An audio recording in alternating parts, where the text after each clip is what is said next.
What's up, guys? Welcome to the first episode of what we are thinking we're going to call the Improvement Amplified podcast. My name is Andre, and I'm here with my friend Jake. And Hello. today, yep, there's Jake. And today, the main topic is going to be breaking down how to decide when to pivot due to having some kind of character flaw or a weakness in your skill set, and when to put in all of the effort to actually fix those weaknesses. And I think this is a pretty important topic that a lot of people ignore, is because people will fall on one side or fall on the other side, and they'll do that their whole lives. And I think that it's really more of a conscious decision that you have to make depending on the situation. So we're going to break down the pros and cons of pivoting, and we're going to break down the pros and cons of actually sealing up those weaknesses and provide any little stories that we want along the way. This is just a conversational podcast where we're just going to break it down. Do you have any opening thoughts, Jake? Yeah, definitely. I mean, I agree. It's a super important topic. And like pros and cons aside, just being aware of your weaknesses in the first place is so challenging and so hard, like so key to this. You just don't know what you don't know, right? And our ego is always trying to protect us from, you know, if you don't have a lot of a strong foundation of confidence, like any weakness, your brain is just going to try to filter out or blame somebody else for it. And it also just reminds me of like the Dunning-Kruger Effect, which is one of my favorite things. And like, the unscientific definition of it is like the more stupid you are, the less you know you're stupid. And you just don't know what you don't know. It's really hard to see yourself clearly, and I think we can talk a lot about that too. It's like, how can we go about doing that? Yeah, that Dunning-Kruger effect concept is like the most foundational realization for me when I started getting into trying to do the self-improvement thing. Yeah, Because you look, especially on social media, you look at all of these people that are just like, well, I am 100% sure of this. And then you see what they're saying and you're like, are you serious? Right? yeah, And like for myself, like I do jujitsu, and people walk in and they always think they're going to do great. But that's because nobody has done anything like live grappling before. And then they suddenly they're stuck there with like this 200-pound man like who's like, no, I'm gonna hold you down right here. And then you're just like, oh, I had no idea, right? So everyone always thinks they're gonna do way better than they actually do before they pick up the skill set and the experience, right? yeah. I mean, like, so powerful in the physical world too, right? Like, I think that's why, like, yeah, like jujitsu specifically, like any sort of martial art, or just a brawl on the playground or whatever it may be. Like, there's no getting around that. I think we can fool ourselves into mental tricks a lot more than like physical reality. So yeah, even like structuring things so that there is actual consequences that you feel that are hard to ignore is really important in this for sure. Yeah, that's something that like we're both parents, right? So that's something Yeah, that I'm trying to like force that feedback loop into my kid's life because we don't have those anymore. Like school has yeah, become too safe. You're not allowed to fail. You're not allowed to like lay a finger on another kid. It's just become so sterile, and everybody's being protected from uh, their ability to fail. And that's like a big thing as a part of any kind of character growth or building any kind of complicated skill set. You need to be able to fail, and you need to be able to pivot from a failure. And we're just creating like this generation of very kind of, I don't want to say weak, but not, how about not very resilient people?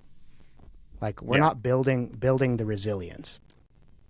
And I think that it takes a lot of building up resilience to go back to like what you were talking about, being able to become aware of your weaknesses. If you're never taught how to find your weaknesses, then how are you supposed to make good decisions? How are you supposed to choose when to improve the weaknesses? And how are you supposed to choose when to pivot? If you're not making a habit of conquering these mountains or conquering these challenges or whatever, then you're not going to be able to make really strong decision making throughout your entire life. Yeah. Yeah, totally. And I mean, like, last point I'll make before we dive into some of the more specific stuff is it just reminds me of growth mindset because it's such a balancing act, right? Like, you don't want to assume you're super weak in all areas because then you have no confidence and you're just going to curl up into a ball and retreat from the world. And then, on the Dunning-Kruger effect on the other side, if you're overconfident, you're never going to see your weaknesses either. So it's like, it's being able to see the weaknesses and not take them so personally that they stop you from improving them. For sure. Yeah. So I guess let's start with getting into the pros and cons of when we should be making a pivot to focus on our strengths instead. There's a lot of pros to it. And in fact, I think that people would generally default to pivoting. What stinks is that when you have no ability to be resilient and face challenges, you're pivoting all the time. You're like spinning in a circle on one foot, right? Yep. So it's not helpful to pivot if you're going to pivot at any minor obstacle. But one of the big pros of doing the pivot is that you get to get a big boost in getting leverage. Like if you're focusing on something that you're very strong at, then that means that it's going to feel easier to do it, and you're going to get way more output per unit input, right? Yep. Yeah, for sure. And I'll probably say this a million times throughout this whole podcast, and I say it too much. Like, it's a balancing act, right? Like, it's like you have to think long term, and you just have to weigh the costs. It can be dangerous to always pivot, right? But like, if you have your head on straight and you know what you're trying to accomplish, and you can objectively look at it and say, there's just not value here to continue ramming my face into the wall with this weakness I have. And I know I can just pivot and use this skill set. And, it's going to be, I mean, there's often a very short-term benefit, but if it's also a long-term benefit, we all have weaknesses. Like, it's okay to accept them. Some are more important than others, and knowing the differences is very key. So I'm going to put you on the spot and ask you for a percentage. How much would you say? How much would you say that you should be pivoting towards your strengths? Like 80%, 50%? I could definitely go with the 80-20 rule on that. I would lean more towards that for sure. Once again, it's like it's 80-20 is all the way down. Like if it's 80% going to be negative, whatever. I don't know. We could break that down, but I think as like a general rule, if I had to just like grab a number, 80% is a good one. How about you? I would say that I would go even higher than that. I think that people should be really leaning into their natural strengths and interests. I would put it up at 90%. There are a lot of things that I'm never going to be incredibly good at, and I'm okay with it. I'm not going to be a charismatic, speaking to an auditorium kind of person. That's just because I'm naturally introverted. Like that kind of thing just sounds like it would drain the hell out of me. And if every minute I spend doing that is like 5 times more exhausting than doing something like this, where I'm in the comfort of my own home, I've got my setup, everything's very familiar, right? I'm going to lean towards that. And for me, it's mostly about balancing my energy. And it's less about major leverage building. Like I try to spend very little time doing low leverage activities. I think everybody should try to identify ways that they can spend more time in higher leverage activities. But for me, it's like there are things, the energy consideration's bigger for me. Yep, absolutely. I mean, yeah, energy is everything. And like, if you have a weakness and it's painful for you, it just robs you of your energy. Like, just removing that thing from your life can multiply everything else so much. It's crazy. Yeah, you could take out a 1 hour block of something that you hate per week, and you can feel like your week has gotten 100% better. Like Absolutely. it can be huge. Like if there's something that you're dreading and it happens every week on Wednesday or something, and you remove that from your week, it's incredibly impactful. Yeah, Um, yeah. It's those Sunday night scaries. The Monday's coming up. exactly, the Sunday night scaries. That's true. Um, I think that another factor that we need to talk about when it comes to the pros and cons of pivoting is how much of a compounding effect of switching off the activity that you don't like is going to like echo throughout your life. So there are certain skills or habits or whatever that have a really outsized impact on your overall effectiveness and wellness. If you really hate exercise, I got bad news for you. You're still going to have to do it, right? Yeah. At least 30 minutes of some kind of exercise.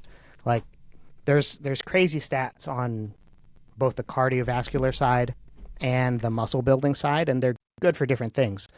But if you're not doing at least one of them, your mortality rate goes up to like 150 to 300% depending on the study you're looking at.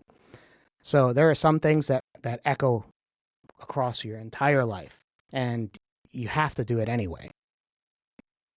Yeah. I'd say the same thing for diets.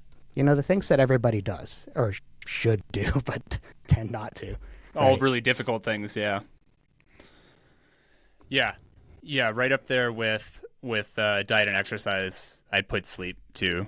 Like it seems like it's fairly obvious now. Like we all know how important sleep is, but that feels relatively new to me. Like nobody told me that when I was growing up. It was usually the opposite.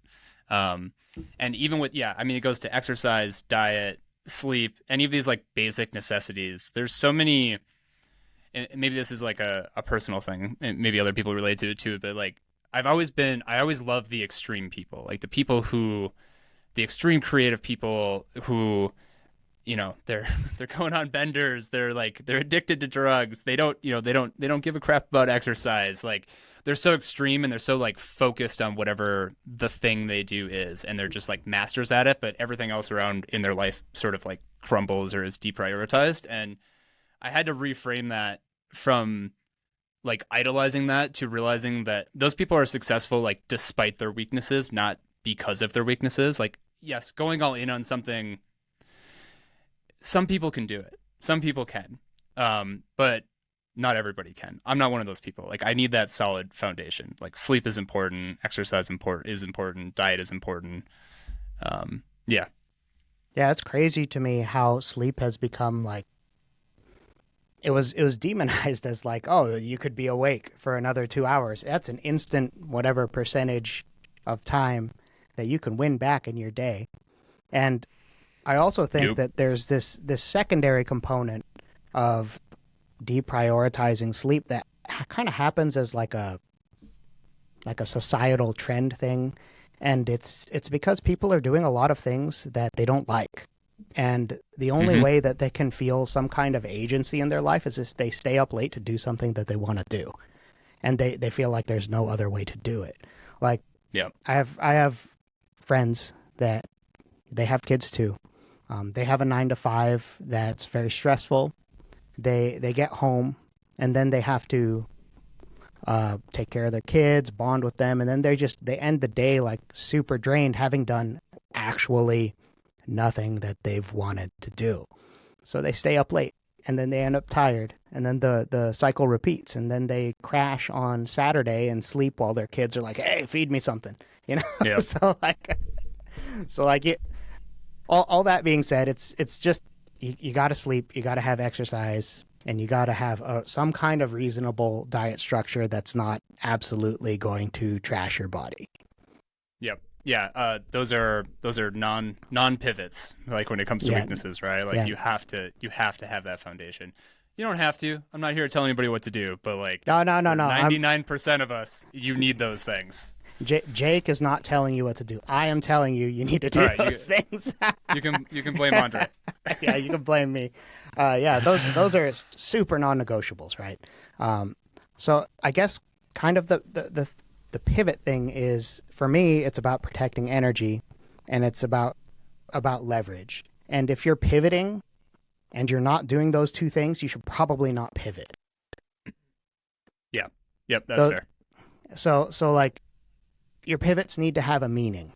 If there's no real meaning behind the pivot, you're doing is you're putting yourself right at the beginning of the Dunning-Kruger effect where you're just, an ignorant fool again, but it feels really great being ignorant about the facts of whatever it is you're doing because you feel like you're going to do great. And then you go further down, there's like a valley of despair or whatever, and then you go find the next thing. We want to avoid that loop. Yeah. Yeah. Yeah, and that's a real thing. People get stuck in that for entire lifetimes. And that's not where you want to end up when you're sitting on your deathbed. You don't want to look back and see that that was the pattern throughout your life. Yeah. So let's move over into the cons. Uh, no, we talked about the cons. So one other thing I want to mention that we have like written down on our little outline here. Um, you have to make sure that you're not teaching yourself to bitch out when times get hard. Yeah. You can't Yeah. because it feels like you can't teach yourself because you're you, right? That's not true. Like there's different levels of you, and you need to have all of those levels kind of understand the same thing. And if you teach yourself that you can't do things that are hard and you can't make it to the top of the Dunning-Kruger effect, where you actually have some competence and you start kind of like building up, you're never going to do it. So you need to teach yourself the right lesson. And that lesson is that I can make a decision to do things that are hard. I can make a decision to, conquer something that's difficult. You can also choose not to do that and pivot, but it needs to be a choice. It needs to be a choice Yep. instead of something where you're just stuck in the loop of pivoting on one foot over and over, like a guy on the dance floor that's just doing that really terrible spinning move on one leg. Everybody's seen that guy. Anyone who's been to a wedding, you're just like, yeah, don't be that guy. Right? Yeah. Yeah, definitely. Yeah. Okay. Yeah, I think that's a big one. Your unconscious is always listening. Like you're always training your unconscious, your subconscious. Like it's listening to you. When you start making excuses, it might believe them, or it might start to judge you as it's the same thing. I really think we look at other people and we'll judge them. Oh, that person's weak. They don't have discipline. They don't do this. Of course, we should limit that, right? It doesn't help anybody when we do that, but we should limit it for ourselves too. And even if we're not consciously doing it, like we're doing it to ourselves. We're placing a value on ourselves based on our actions. Yeah, you don't want to end up with a bunch of permanent negative labels on yourself, and you definitely don't want to be permanently negatively labeling other people. It's just Yeah. very suppressive. And it's just because labels are interesting because it boxes people in, and it becomes very hard to become something else. So you try not to box yourself in. Try not to box Definitely. in other people. It's just like there we go, little life strategy thing. It'll also make you happier. Right. Yeah. Yeah. Yeah, for sure.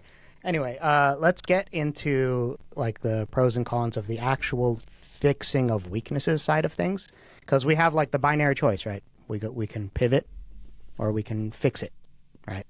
So let's talk about why we may or may not decide to do the hard thing and fix it. We can start with you're building yourself some discipline. You teach yourself that you're not going to bitch out at the first opportunity. That's a very important thing. You need to teach yourself that. And if you don't teach yourself that, you're in for a very disappointing life. It's going to be a harder life. You'll get way more confident in your ability to navigate all kinds of situations. You want that resilience because the world changes. It's part of being in this world is that it's going to change. You might need to do many different things in your life. And some of that will not be your choice. It might just be your environment changes and you have to adapt. You need to build that ability to adapt. So Yes. teach yourself how to do that. Yep, and like going back to labels, right? Like labels are bad, but they can also be good. Like if you label yourself as adaptable, you can walk into, if you're not afraid of failure because you realize that failing is the only way that you grow, and that you have a baseline of confidence, and you feel like you're an adaptable person, you can walk into a situation and hold your own. And you know what? Worst case scenario, if you don't, well, you learn something, and you can, you're conscious enough to not take that personally, and you can build yourself up because of that. Absolute superpower. Um, yeah, you can walk into any situation and you can only win. Yeah, yeah. You definitely develop an ability to decide to win more games and different games, because you might be able to see a huge opportunity, but if you don't do the work in order to be able to conquer the different things that are obstacles that are in the way of it, you might not be able to capitalize. Like a lot of people that have done something big saw an opportunity, and they had to build skills in order to be able to actually capitalize and capitalize on that opportunity. And those are the resilient people who are like, okay, I have some of this. I don't have all of it. I can get those other things. I'm going to do this, and it's going to take me 5 years, but they do it. Like that transformation bit is like the goal of life, is to be able to do things that transform you to get to where you want to be. And we got to do that. We have to be able to do it. We can win different games.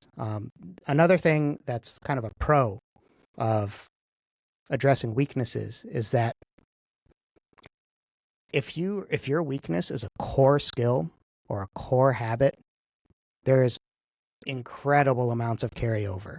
Like I would say that being able to communicate is incredibly important. Probably the most important soft skill we can have. Like, and it covers a lot of different things. You got to be able to write. Um, and people kind of like knock that. It's like, oh, I'm done with all my essay writing. I finished school. I'm like, well, I felt that you, way, yeah. yeah, Till and people, till the last yeah, couple of years, yep. yeah, and being able to write's good for you because you get to create, like, actually write down and organize thoughts, because your brain is not organized. It's firing off in all kinds of different directions. Writing forces you to organize your thoughts. It makes it easy to read it sequentially. Like, that's the journaling side of things, the vision board side of things. These are all Yeah. like, they feel kooky, and like, I'm not gonna keep a diary. I'm not a 12-year-old girl. Like, some of those 12-year-old girls benefit a lot from that diary. Maybe you should do Yeah. it. A So, lot more in touch with themselves than, yeah, a lot of yeah, grown men are, for sure, yeah, yeah. oh, for sure. So like, there's so much value in that, and that's communication to yourself, and it Yeah, helps you communicate those things to others. And life isn't a single player game. You got to be able to communicate with people. Life as a absolutely. single player game would suck. There's no meaning. So Yeah, we gotta at least have basic ability to write and communicate through written stuff. I don't know anybody who's incompetent at sending emails that has gone very far in business. yeah, You totally. have to be good at that. You have to understand tone, all that, and then speaking. You speak to people every day. You might as well be good at it because you have to do it. Right. Yeah, and these skills, like some of these baseline skills like that, like we're not competing to be the best, right, at it. Writing, if you don't have to define yourself as a writer. Even any incremental gain in these skill sets is just a multiplier in everything else. Like, you don't have to be the best speaker on the world. Like you said, you don't have to get up on stage and be able to like speak to an auditorium, but any improvement you can make is going to pay off in every aspect of life. Yeah, yeah. Like all of these core skills and like the core habits, we already talked about the fitness, the diet, and the sleep. Those core habits, huge. These core skills, huge. So, Yep. so much. If you're just like terrible at any one of these things, you have to do something about it. You have to. Yep. If you want to have real agency in your life and be able to make good choices for yourself, you have to address these things. So let's talk about like kind of the cons, like what are the costs, right? Because if we could wave a wand, right? I should have brought my kids Harry Potter wand for I a got one of prop. those too. Yeah. Yeah, which I one? have Hermione's. Yeah. You have Hermione's. I have the Yeah. Elder Wand. Anyway, so like if you could wave a wand and get rid of all your weaknesses, everyone would take that option. It, it obviously no, we would prefer to be nothing but our strengths and have no weaknesses. But that's not how it works, right? It takes a lot of effort to stay the course and actually seal up the weaknesses. It's slower. It's harder. Yep. It saps all of your willpower. Saps all of your willpower. If it's a big one. Like I know people who really didn't like writing and then they started writing and they did it for several months. The whole time they were complaining about it and then one day the complaint stopped. And I was like, "Did you stop?" And they're like, "No, it started making sense and it started feeling good." They're like, "Yeah, you made it through the valley of despair, right?" And like it's that way with like the core habits, right? The diet, the exercise, especially it's very there's a very clear difference on the exercise end of things. Um, when somebody gets used to exercising, they crave it, they get used to it. It stops being painful because they got used to it. And there's like a beginner curve. You get all this benefit, and they can feel it, and it stops sucking, right? And we just Yeah. have to get past the suck. Got to get past the suck. Yep. Yeah, for sure. As I said, and I'll say again, like such a balancing act. It's slower. You got to look at the returns. Like, you just got to be honest with yourself as much as you can be, or seek the guidance from. I mean, that's why coaches and mentors are so helpful too, right? They can often see us much more clearly than we can see ourselves, at least in some specific realm of expertise. And yeah, changing anything. I mean, I often find removing things to be harder than adding things. But adding things, or I mean, changing anything really is, yeah, willpower.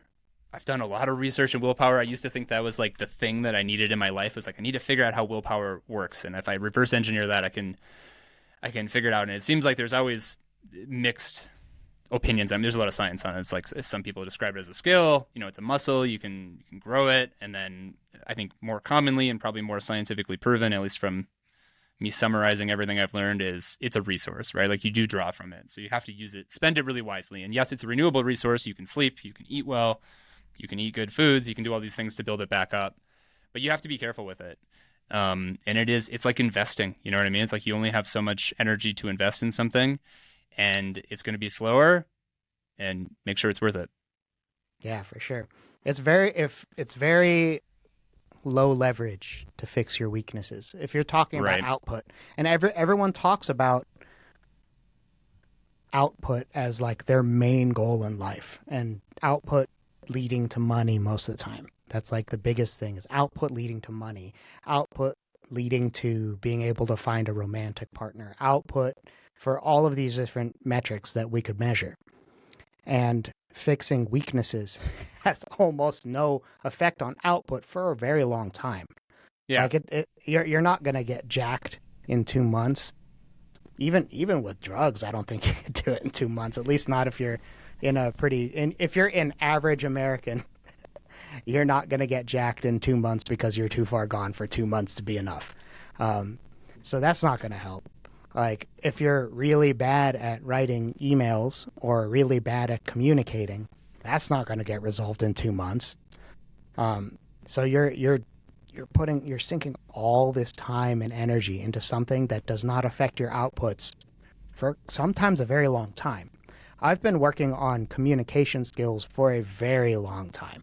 It's been it's not it wasn't something that I had a lot of initial aptitude for, because in my childhood I was let's I'll call myself a keyboard cowboy, but really it was me being a Nice. nerd playing too many games. Right. So like that meant that my ability to speak lagged behind. And it's something that I was like, oh, I actually can't suck at all of these things. And that was something that I realized in my mid 20s. And it's been kind of a journey ever since. That's why I started podcasting and making videos. I was like, there is no other way to get better at speaking that's more efficient than this. So that I can second that. Yeah, the there's nothing more painful than watching yourself speak recorded. I like my first experience with that is I started like a video vlog. I used to run all the time. I was like obsessed with running, and I got into it and I did like a little video vlog thing, which like two people watched, and so I quit doing it. But through was that, one of them was your mom, right? oh, totally, 100%, yes, yes, yes. Um, and there was the benefit I gained though from editing videos, watching myself do. It also really helped in running too because I was working on my running form and I would do these videos and I'd see myself run. That outside perspective. Any skill you're doing, like if you can like put it somewhere else outside of your body and watch it as a third person, is so powerful. Yeah, it makes it measurable, right? Especially with soft skills like communication, you have to measure it somehow, and this was a way to measure it. Like that, those things they measure it. Um, it's just you can't improve without measuring. Well, you can, but it's just much less efficient. Yep. Yeah, and you just gotta face it. Like we all hate the sound of our own voice. We all hate looking at ourselves. Like I mean, if you don't, good for you. But I do. I'll tell you that. Yeah. All right. So I guess let's think about it like how do we set this up to kind of take away how we can build our decision tree for whether or not we should be pivoting versus doing the hard work. It's very divisive. People really fall into one camp or the other. Um, but I think that we need to be able to choose the option based on every circumstance. And if we don't do it that way, then we're kind of being like a leaf in the wind. And that's not really what we're looking for.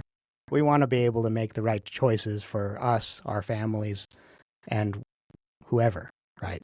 So Right. we need to start making it a choice. So, do you have any initial thoughts on how we would set up the decision tree?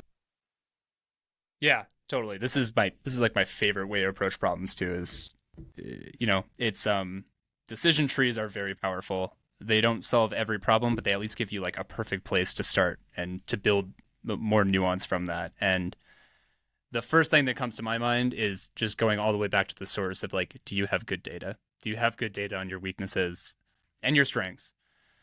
And there's probably a million ways you can do that. Trusting yourself is probably not the main one, the main way to approach that. Having good people in your life, having people you trust. I mean, it's one of the things I first noticed about you, Andre, too, when we first started talking, is you gave like really clear, honest feedback. It was delivered in a very nice way, and that is so powerful. And sometimes you gotta hire a coach to do it. That's their job. Sometimes your friends don't have that skill set. I haven't always been able to do that for friends in my life, and I recognize that as a weakness that I've had, but it's so important. Um, Being able to self-reflect, writing is a great way to do that, and just building up that inherent self-worth, that baseline of confidence, so that you can face your weaknesses. If you don't have that, I think everything else in the decision tree just falls flat because you're starting with incorrect data.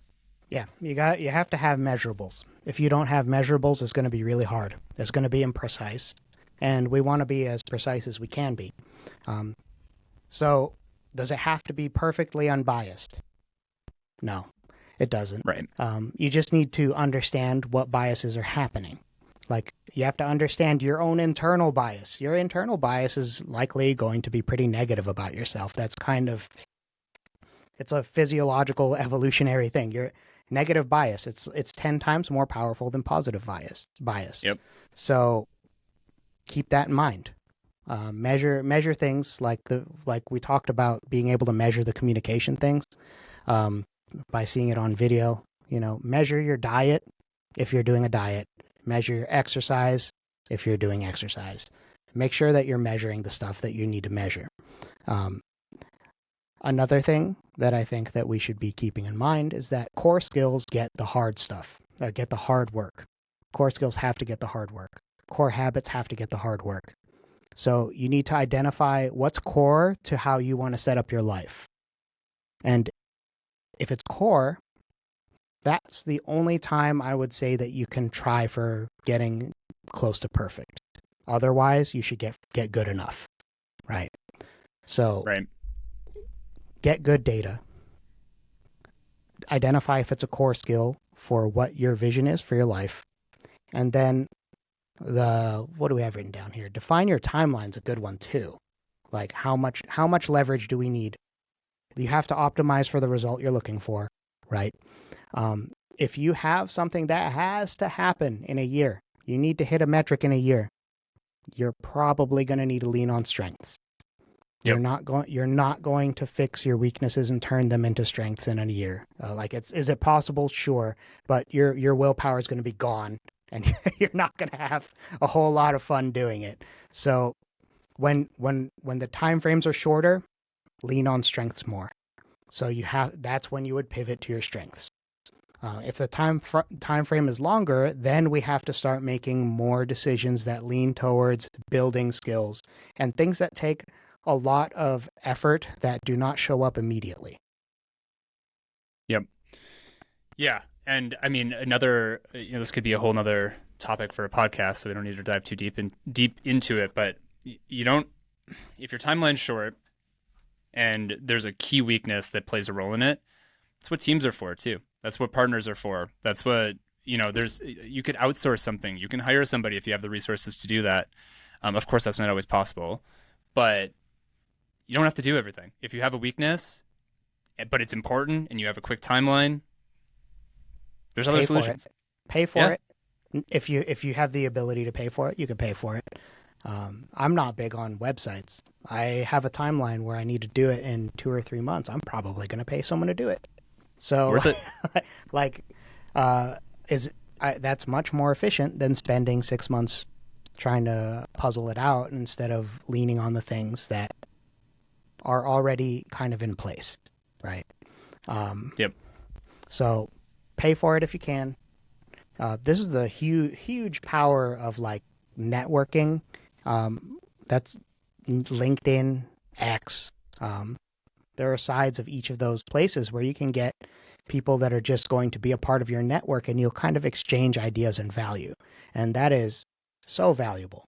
And if you have anybody in your local network, obviously you can if Bob down the street is a web designer, I'm gonna knock on his door and show up with some banana nut muffins or something and be like, hey buddy, you want to tell me a little bit about how I go about this, right? So that's build the a origin. Right. I mean, that's the origin of money. That's why money's so powerful. Like, you have a skill set you can offer. People want it. You earn money. Other people have skill sets too. That's how we share our skill sets, is through leaning on experts and tapping into them. Core skills? No, that's probably something you need yourself. If you really know it's valuable for you and long term, there's going to be compounding benefits, worth the investment. Sometimes, make a friend, share something, pay somebody. Cool. Yeah, perfect. So go out and make decisions, guys. We hope you enjoyed this first episode of what we are currently calling Improvement Amplified. Is that what we initially decided on? Yeah. Well, that might pivot, but we hope you enjoyed it. We hope you got something out of it. If you're watching on YouTube, leave comments below, send us DMs on X, whatever. And we look forward to doing this again sometime, and we will see you then. Thanks, everybody.